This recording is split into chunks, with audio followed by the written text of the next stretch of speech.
right, welcome back to Lane Switching. Today, I'm here. I got some great artists in the building. I got two guests today. I got YoungPG and I got MTRockee. How you guys doing today, man? Doing good, man. Doing good. Appreciate you having us, man. Respect for showing out, man. Respect. Yeah, of course. I've been following the music for a little bit now, and I like what I'm hearing, so I want to sit down and have a conversation with y'all today. So let's just start off from the top. Each of you just kind of tell us about your upbringing and, life before people got to know you on the music side. Yeah, I moved out to Ottawa like when I was 8 years old. Damn, my bad, my phone bugging. Nah, I used to be playing basketball. To be honest, I used to be one of them youngins with hoop dreams and stuff like that. I wanted to go to the NBA, and then different things in my life occurred that changed my route. Started fucking with the music, and that's about it. So, For me, it's kind of similar, just another Southside guy just hooping, just doing what we do regularly, But eventually we just kind of said, yo, fuck it, like, I just start making some music, just because, like, I had a lot of friends that made music, so it was easy to kind of just get into, see what they're doing, and then just kind of, you know what I mean? yeah. So, yeah, that was pretty much it.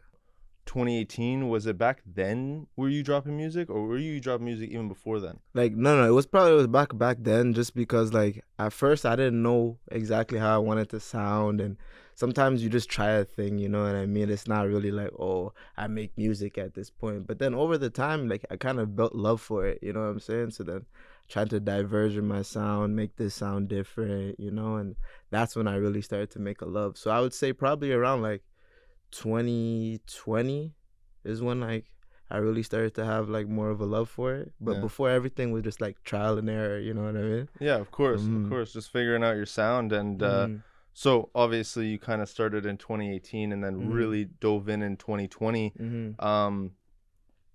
Why did you start making music? Honestly, because, like, I had a lot of access to it. So, like, I had a bunch of people around me that, like, they made music, or we would bump their tracks. And I'm not gonna lie, like, I was really heavy into smoking weed, but I stopped all that now. But I started to really, like, listen to music and be like, okay, yo, it makes you feel a way, like. So then I started to just get into it for myself, you know what I mean? But it was mainly the people around me that influenced me to get into that, you know what I'm saying? And just, I guess, personal wise, maybe who was one of your bigger influences when it came to friends or people you were around at the time with music wise? I would probably say I have a homie named Jesus, because he makes beats a lot. So he was always making beats, and, like, we were just rapping over him. Like, all the homies like, yo, sick, check out this beat, and then we just start rapping, you know what I mean? And then eventually over time, mans are like, yo, you should go to the studio, record. That freestyle was low-key kind of hard, you know what I mean? And then that's how I kind of just said, yo, let me try this out for a bit, That's sick.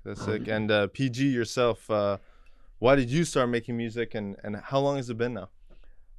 It's funny. I actually never wanted to make music before. Like, I don't know. I used to have like this weird, not stereotype, but like this weird view about rappers and stuff like that. I wasn't really trying to get into it, nothing like that.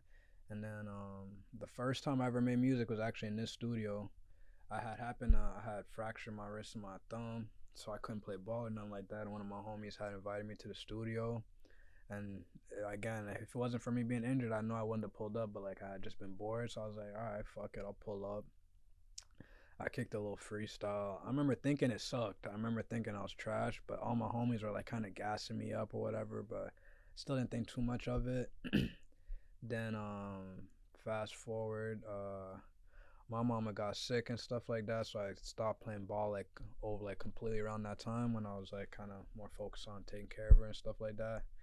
And like I noticed like around that time I kind of started getting that itch, like to like go back in the studio. Like it was like this weird like random feeling that I just wanted to get back in. And like I don't know if it was like the expressing myself was what was fun about it or whatever, or just the fact of something new. But kind of like him too, I had a lot of homies that were making music like growing up around me, but I just never thought that it was gonna be my lane. And then kind of caught a liking to it, and I got that itch, and I just kind of ran with it type deal.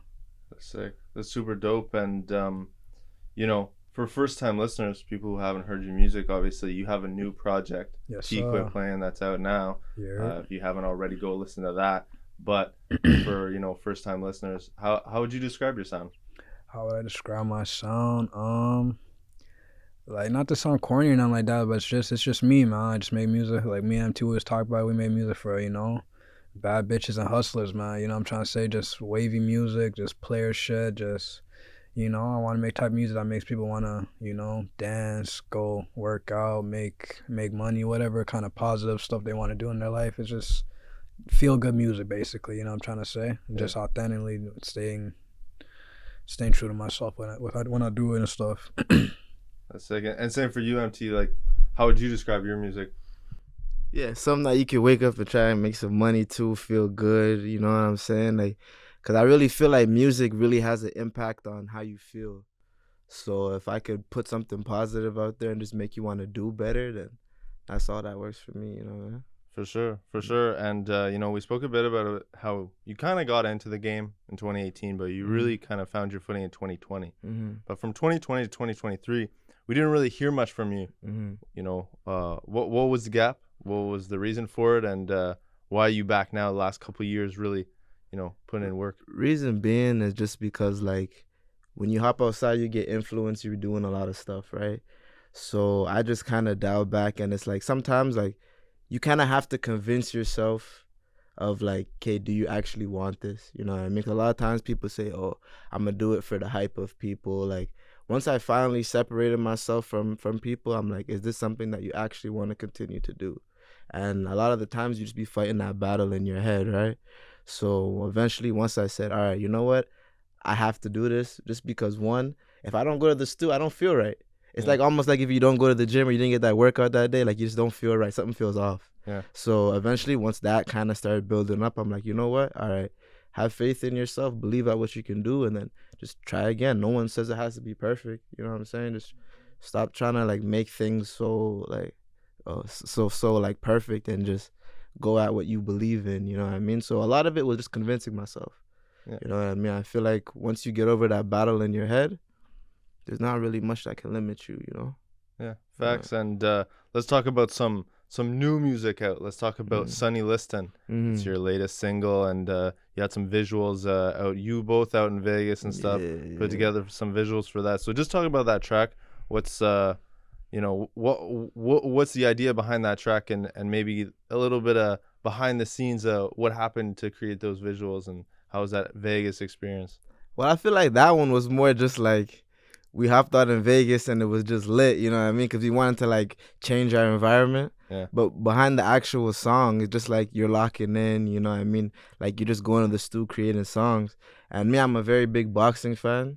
So it just kind of like, once I said a 1-2 hook, I'm like, yo, this is low-key kind of hard, you know what I'm saying? And I just kept building on it. But Sunny Listen was just a song that's like, hey, you're locked in. This one sounds sicker than the other ones. Let's see what we can do with it. And the fact that we were out in Vegas, it just made it all that much better. It's like, hey, yo, like, let's actually shoot a video here. Let's actually do something with this, you know? Yeah. So how was your experience in Vegas, though? Vegas was amazing. Yeah, if I could tell you some of these stories, man, bruh. Man, like they say, what happens in Vegas stays in Vegas. I used to think that shit was like kind of corny. Like, what you mean what happens in Vegas? But nah, man. Yeah, you know what I'm saying? That's a real saying, you know what I'm saying? So I love it. You know what I mean? I'm probably gonna go back soon, you know what I'm saying? For sure. And again, speaking on new music, PG, new project out. T Quit Playing, just spoke about it a little bit. MT, your features on 2 of those, Roadrunner Flow and Stacey Dash. You don't have to say what your favorite track is, but maybe if you want to say what your favorite track is, and why now? Why did you choose now to drop that project? Good question. Favorite track. It's funny because like I know MT probably relates to this feeling. Like every time I listen to that tape, or even like leading up to like dropping the tape, I'd have like a new song be my favorite song every single time. Like every single one of those songs I dropped at one point was probably my favorite. Like I remember like when we made Roadrunner, boy, I abused that shit because we made Roadrunner like pretty early on to us linking up for real. Getting Closer is probably one of them ones too, cause like that one I didn't plan on making it the intro. I just remember I think MT was in the studio the day I made that shit. I don't know, I just kind of caught that vibe, and it's like the same thing I was saying about getting that itch. I just got that feeling. I was like, yeah, this is the one I want to make my intro kind of speaks on like the kind of timing I'm on in the tape where Loki, my favorite one too. yeah, Like, yeah, because that's like the one that kind of expresses like especially the theme of the thing, which is T Quit playing, where it's like, man, you know, playtime's over. I'm about to we both about to come in the game and just, you know what I'm saying, handle the business, you know. So getting closer is kind of like the epitome, I feel like, of the theme of the tape for real. That's sick. And you know, when you put something out, do you feel like it's something that it's just, you know, you're not really in it for the, you know, trying to get a record deal, or you're not trying to get like shows or anything? Is it almost just like therapeutic to put out the music? And Yeah. it's just like something more maybe for yourself than for the audience, or you know, you're trying to gain a larger audience with this as well? Yeah, that's a good question. It's definitely like it's therapeutic in a way, not where like, cause it's not like in every song. I do have some songs where like I'm like kind of they're more serious and stuff like that. And I'm like kind of letting people into like my psyche and stuff like that. But for the most part, like MT was saying, I find it therapeutic because it's like I gotta go to feel like I handle my business that day. Like I always, if I waste any type of time in a day, it don't matter if it's 30 minutes or an hour. Like I don't feel good. Like, you know what I'm saying? Because one thing I learned the last couple of years is, you know, time is it's real delicate. You know what I'm saying? Like things come and go real quick. So like every time I'm in the studio, like my main focus is on, okay, these hours I'm in here, especially because I still consider myself a little newer and green. Like I'm just more focused on getting better. You dig what I'm saying? So just as long as I keep chopping wood, like that's one thing MT always be talking about. As long as I keep chopping wood and shit, like I know like I'm gonna get to where I gotta get to. So right now in this stage, I'm not, like you said, I'm not really focused on like, oh, are these people gonna think this is sick, or am I gonna get? But I'm just like, man, let me just keep getting better, because I know the work's gonna speak for itself at the end of the day. Facts. You know what I'm saying? So yeah. Yeah, facts. And this is a question for both of y'all. Name an artist and a non-artist that you believe has influenced your music. Like a single of each, like one? Yeah, one of each, one artist, and then someone that's a random. So you're saying like influenced my sound or inspired me to make music, or like what? Both. Probably just inspired you as an artist. I'll be honest. Right now, like I'd probably say Young Thug right now, because when I first used to listen to hip hop music, I used to listen to a lot of guys like Lil Wayne and Jay-Z and Kendrick Lamar, and I used to like listen to the way they put songs together. I'm like, bro, I don't know how these guys write and make this shit up. I don't got that vibe at all. Then when Thug first came out, I was like, I won't lie, I hated it. I hated the music at first. I'm gonna be real.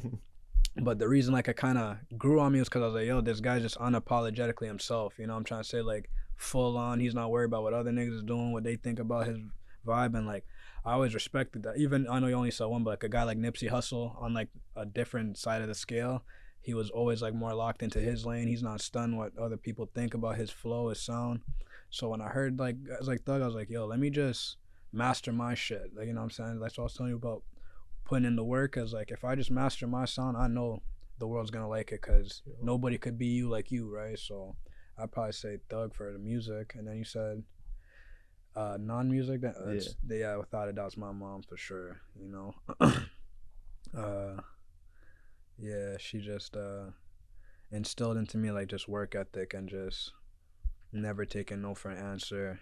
And like that's why I started fucking with MT, because MT was another one of those guys that like I used to always see like he wouldn't say too much. He's just putting in work and just letting everything like come after that, you know. And like I feel like after she passed away, like if anything, I kind of absorbed that spirit of hers even more. You know what I'm trying to say? So without a doubt, I'd say her. You know, that's why I'm always trying to just put in work, not waste any of my time, because I just always have that in the back of my head. You know? For sure. For me, I'll probably say like maybe like two artists. I'll probably say Chief Keef and Young Dolph. Yeah. Just because Chief Keef, like, yo, as a younger version of me, like I was bumping Chief Keef, and I still bump Chief Keef to this day. Facts. But like same type of thing, like he's unapologetically him. He even does a lot on the song now. He'll be making the beats for the song, producing it, all that. Like just to see that, like to see that growth, because I was bumping him from like bang, you know what I mean, like early, you know, like so. when I see someone, and they used to look at Chief Keef like a weirdo, you know what I mean? Like, oh, you're just an idiot, da da da, crash out. But then when you actually take in like the progression of this person, it's like, damn, bro, like this guy's doing all this on the song, and it's still fire, and he's like, you know what I mean? So I always fuck with Chief Keef, and then Young Dolph is another one, just because like when I look at music, I really respect people that are unapologetically them. And one thing about Young Dolph is like, if it's one thing, you gonna wake up and try to make some money listening to his music, like, Facts. like literally just straight off the rip. So it's like if you start, used to start my day watching like interviews of him and like watching how he talks and all these kind of things like that, just studying the game from that way. And I would probably say one of my non people that make music that's not a, like, I mean, people that doesn't make music but it's an influence. Yeah. I would probably just say Kobe. Yeah. Kobe. Yeah. I'll probably say Kobe. Yeah, just cause it's like how he came in the game, I viewed it as just like, cause he came in '96 and he wasn't the best player. Like he wasn't. You know what I mean? Like, yeah, exactly. But I feel like he looked at the land, he said, all right, yo, this is what's going on. And then he adapted his game and just kept on like excelling. You know what I'm saying? It's the work, same thing. It's like that work ethic, you know?